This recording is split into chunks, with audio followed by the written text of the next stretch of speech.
Hello everyone and welcome back to English with Shweta Sansar उन्नति।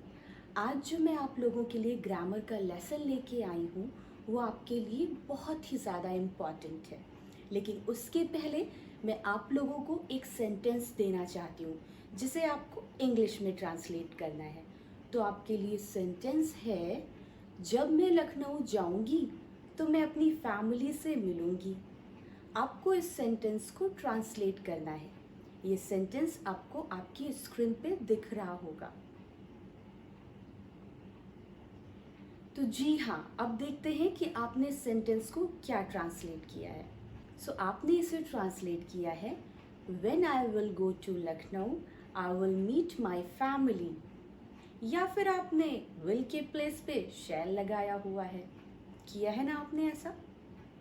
तो अगर आपने ऐसा किया हुआ है तो ये आपने रॉन्ग ट्रांसलेट किया है। आइए देखते हैं कैसे। आपको लग रहा होगा कि ट्रांसलेशन में जो आपको हिंदी की लाइन दी गई है उसमें गा या गी के बारे में बात हुई है, यानी कि फ्यूचर इंडेफिनिट है, तो आपने उसी हिसाब से विल लगा दिया। बट यहीं पर आपको ग्रामर के नए रूल को सीखने की ज़रूरत है। जब कभी भी हम ऐसे सेंटेंसेस जिनमें ऐसे कुछ शब्द हैं जिनसे जब हम सेंटेंस की शुरुआत करते हैं तो भले ही ट्रांसलेशन की हिंदी हमें फ्यूचर इंडेफिनिट के बारे में बोल रही हो, बट उन्हें हम प्रेजेंट इंडेफिनिट में ट्रांसलेट करते हैं। तो देख लेते हैं कि इस सेंटेंस को हम कैसे इंग्लिश में बोलेंगे, इसका राइट ट्रांसलेशन क्या होगा। जब मैं लखनऊ जाऊंगी तो मैं अपनी फैमिली से मिलूंगी। When I go to Lucknow I will meet my family। अब आपको ऐसा लग रहा होगा कि पीछे के सेंटेंस में तो इन्होंने विल किया है, बट शुरू में इन्होंने ना शैल ना विल, फ्यूचर इंडेफिनिट जैसा इन्होंने कुछ भी नहीं किया है। यही रूल है जिसे आपको सीखने की ज़रूरत है और यही है आज का मेरा ग्रामर का लेसन। इसको हमने विल लगाकर इसलिए नहीं बनाया बिकॉज इसकी शुरुआत हुई थी जब मैं वहाँ जाऊंगी, मतलब जब से शुरुआत इसकी हुई थी। तो ऐसे बहुत से शब्द हैं जब उन शब्दों से हमारे ट्रांसलेशन की शुरुआत होती है तो भले ही वो फ्यूचर इंडेफिनिट के बारे में हमें बताता हो, भले ही ये बात पता चल रही हो कि मैं वहाँ जाऊँगा या जाऊँगी या ऐसा करूँगी, लेकिन आपको उसे फ्यूचर इंडेफिनिट में ना बनाकर बल्कि प्रेजेंट इंडेफिनिट में बनाना होगा। तो आइए देखते हैं, क्या ये ऐसा एक ही शब्द है? जी नहीं, ऐसे कई शब्द हैं जो अगर शुरुआत में आते हैं, मतलब सेंटेंस की शुरुआत अगर वहाँ से होती है तो हम फ्यूचर इंडेफिनिट में उसे नहीं बनाते हैं बल्कि हम उसे प्रेजेंट इंडेफिनिट में बनाते हैं। ये हमारे ग्रामर का बहुत ही इम्पॉर्टेंट रूल है।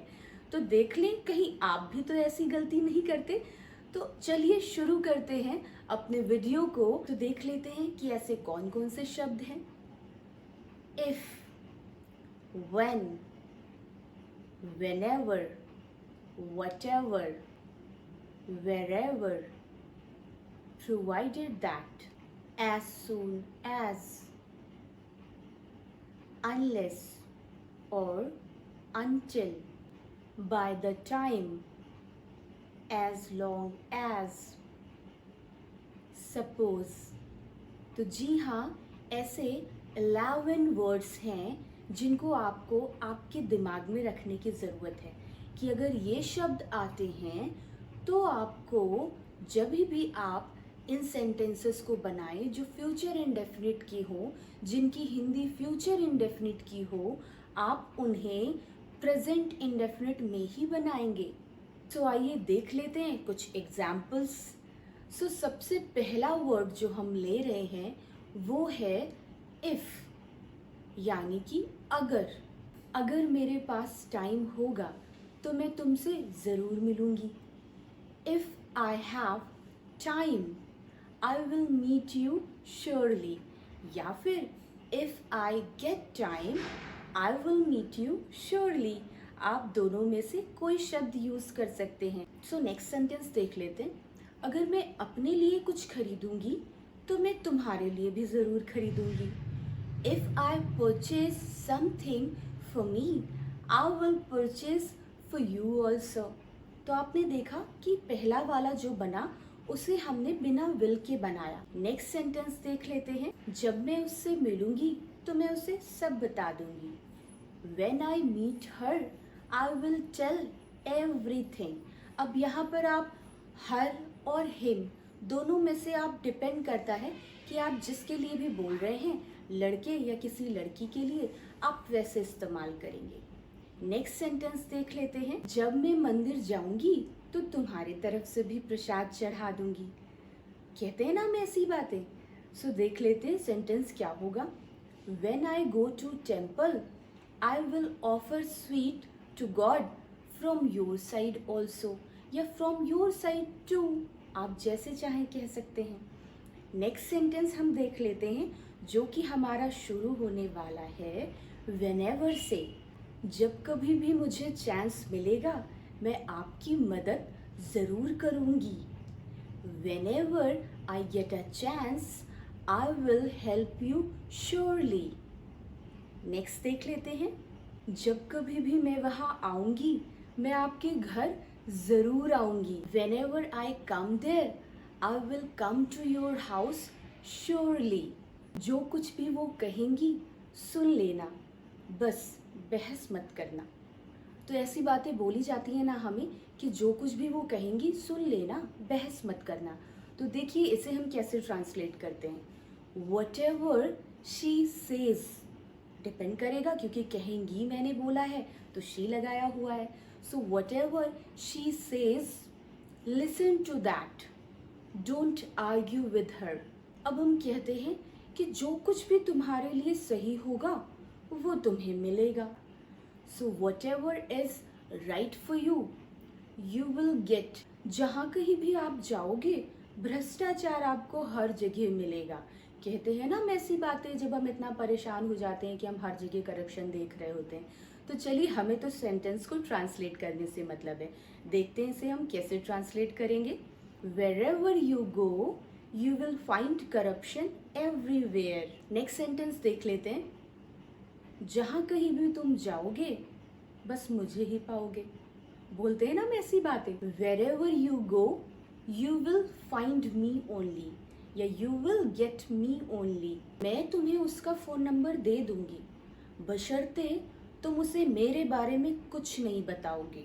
I will give you her phone number provided that you don't tell her about me. मैं तुम्हारे लिए पूरी दुनिया से लड़ूंगी बशर्ते तुम मेरा साथ नहीं छोड़ोगे। I will fight for you to entire the world provided that you don't leave me.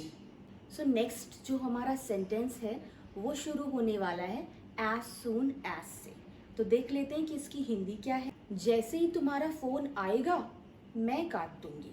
As soon as your call comes, I will cut. या फिर हम कैसे बोलते हैं कि जैसे ही तुम्हारी कॉल आएगी मैं रिकॉर्ड कर लूँगी। So as soon as your call comes, I will record. जैसे ही वो क्रिमिनल घर से बाहर निकलेगा हम उसे गोली मार देंगे। कितनी नेगेटिव बात है ना। बात बोलने में ही डर लग रहा है कि बताओ किसी को गोली मारने की बात हो रही है, बट होती है ना ऐसी बातें। हम मूवीज़ देखते हैं, हम डेली सोप्स देखते हैं, इन सब में बातें होती हैं और रियलिटी में भी हम सुनते हैं कि हाँ एनकाउंटर कर दिया गया या किसी को गोली मार दी गई। सिचुएशंस रहती हैं तो इसीलिए क्रिमिनल वर्ड यूज़ किया गया है। क्रिमिनल को गोली मारी जा रही है, किसी और को नहीं मारी जा रही है, तो don't worry. As soon as that criminal comes out of the house we will shoot at him. Next sentence देख लेते हैं। जब तक तुम मुझसे माफ़ी नहीं मांगोगे मैं तुमसे बात नहीं करूँगी। Unless you don't apologize to me, I won't talk to you. Won't यहाँ पर मैंने यूज़ किया है will not को मर्ज करके। will not को जब हम मर्ज करते हैं तो उसे हम शॉर्ट में बोलते हैं won't। तो आप will not या won't दोनों में से कोई भी यूज़ कर सकते हैं। मैंने आपको जो प्रीवियस वीडियोस पढ़ाई हैं ट्रांसलेशन के, वहाँ पर मैंने आपको बताया हुआ है। नेक्स्ट सेंटेंस को हम देख लेते हैं। जब तक तुम मेरे घर नहीं आओगी मैं नहीं आऊँगी। Unless you don't come to my house, I won't come. जब तक ये मूवी खत्म नहीं होगी ये लड़का उठेगा नहीं। सो इसे हम इंग्लिश में बोलेंगे unless this movie gets finished, या फिर unless this movie gets over, this boy will not get up. जब तक पुलिस पहुंचेगी चोर भाग जाएंगे। By the time police reach, thieves will run away. अब नेक्स्ट सेंटेंस देख लेते हैं, थोड़ा सा इमोशनल है ये। जब तक तुम आओगे तब तक तो मैं मर चुकी होंगी। कहते हैं ना हम ऐसे जब गुस्से में होते हैं या इमोशनल होते हैं कि जब तक तुम आओगे तब तक तो मैं मर चुकी होंगी। तो देख लेते हैं कि हम इसे इंग्लिश में कैसे ट्रांसलेट करेंगे। By the time you come I will be dead till then, या फिर by the time you come till then I will be dead. और I will be dead sentence को भी यहाँ पर डेड को मैंने एडजेक्टिव के रूप में यूज़ किया है। आप चाहें तो मर चुके होंगे वाला वो जो हम लोग पूरा सेंटेंस बनाते थे ना कि विल हैव के साथ थर्ड फॉर्म, तो आप ये बोल सकते हैं कि आई विल हैव डाइड। तो आप दोनों में से किसी तरह से भी बोल सकते हैं। सो हमारा सेंटेंस है जब तक तुम चाहोगे तुम इन शक्तियों का प्रयोग कर सकोगे। As long as you want you can use these powers. जब तक मेरे माता पिता चाहेंगे तब तक ही मैं तुमसे बात करूंगी। As long as my parents want till then I will talk to you. Next देख लेते हैं हम लोग जो हमारा सबसे लास्ट है। सपोज मतलब मान लो। तो ऐसी बहुत सी चीज़ें हैं जो हम मान कर लेते हैं। तो मान लो, तो यहाँ से हम सेंटेंस को देखते हैं कि हमारा सेंटेंस कौन सा है। सेंटेंसेस ध्यान दें, मैंने आपको एग्जाम्पल में कुछ ही एग्जाम्पल दिए हैं, सिर्फ मैंने आपको तरीका बताया है, क्योंकि आप जानते हैं कि अगर आपने तरीका सीख लिया तो आप ऐसी ही हज़ारों बातें कर सकते हैं। तो हज़ारों बातों को तो आपके सामने वीडियो में रखा नहीं जा सकता, बट आपको उतना कैपेबल बनाया जा सकता है जिससे आप सारी बातें कर सकें, और वो भी अपने आप बिना किसी गलती के।